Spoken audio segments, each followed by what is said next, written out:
For people. For people. For people. For people. Tohle vzniklo z freestylu. Tohle to vzniklo z freestylu, chápeš? Z freestylu. Tak už do šlamu. Já stanu.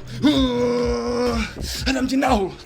Podám ti do ruky takový brko, že si budeš myslet, že už v tu chvíli seš mimo. Najednou odložíš pivo, dáš si prdat 2, 3, 4, 5. A najednou ten svět uvidíš úplně jinak. Já jsem případ, jsem ten největší psychopat, to máš pravdu, ale všechno myslím dobře, takže naopak.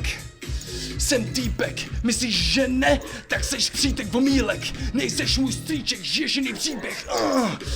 Tvoje máma klesla na kolena, když jsem jí řekl, jaká jsem vědma. Když jsem už dopředu věděl, že když si dáš 3 piva a prdaské budeš zelený jak 7. Možná jsem ti ho neměl dávat, možná to byla taky chyba. Jo, a moje teta, a moje teta, a jeho teta byla dobrá. Nebyla to žádná děvka, a jestli byla, tak jí to život tak nadělil možná proto, aby nějakým pitomcům